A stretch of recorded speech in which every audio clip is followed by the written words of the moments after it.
Okay guys, in this next problem, we're asked to draw each transformation.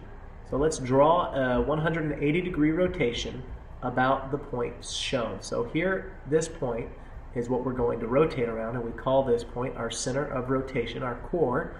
And I don't have enough room to actually turn it here, so what I need to do is get a new worksheet to draw on. And let's go ahead and paste that object on the screen. Cool. So we've got it here, and if I needed to enlarge it I could, but I think this will be just fine. And the first thing I want to do is just look at this line segment here. And I'm going to shade it in blue so that we can visualize it a little bit better. Well, we were never given a direction to rotate this object, but since it's a 180-degree rotation, put an 8, 0, 180-degree rotation, I can rotate it clockwise, or I can rotate this figure counterclockwise, and the points within this figure will end up in the same exact spot, and I'll be okay. Well, I'm just going to turn it counterclockwise right now.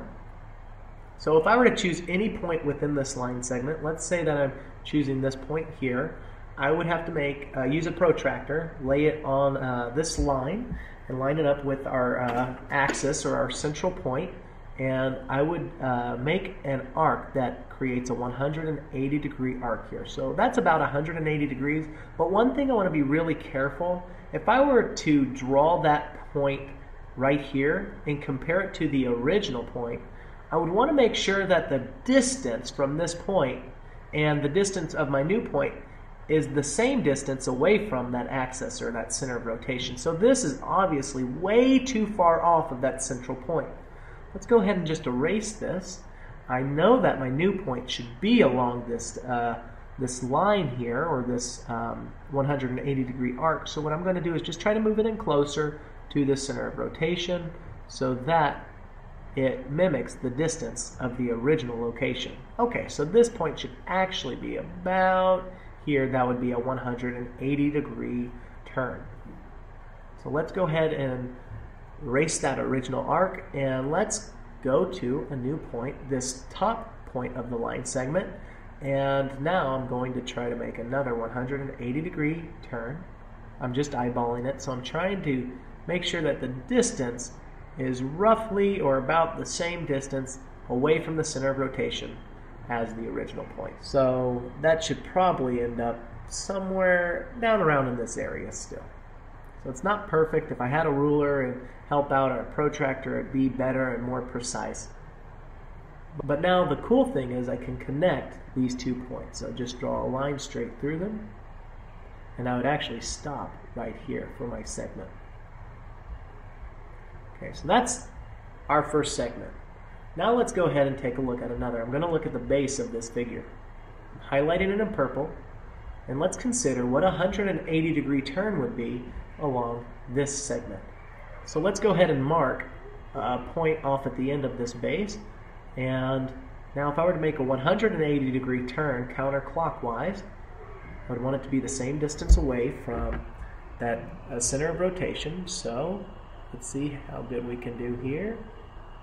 Rotating around, it end up somewhere probably a little bit further off. It'd probably end up somewhere right around here, where we can see a 180-degree rotation or turn with that arc. So let's go ahead and just erase that arc, and now I can see that my new point should be out off in this direction.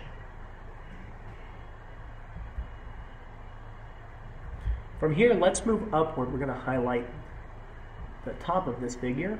We'll look at it and compare it to the base. I can see that these 2 lines are parallel from one another.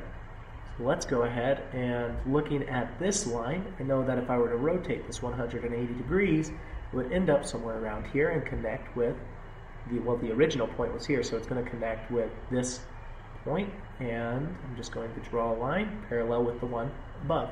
Now from here, to be really precise, I'd use rulers and I would use a protractor and measure every point on this figure to match it with its new location, but I'm going to eyeball it from here. So let's go ahead and highlight the next line segment that I'm going to draw would be right there, and I know that will move downward somewhat.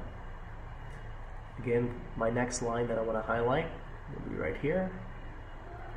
And and I'm going to try to make that similar length, so something about that should be about correct, and then from there I can move in and connect my last point. Now I have my last segment, and from here I can refine the picture more. I could color it in if needed, but we can see that this figure, it's been transformed using a 180-degree rotation to its new location, and it's been rotated around our core, or our center of rotation. Some people might call this an axis. Cool, let's go ahead and we'll go back and look at another problem now.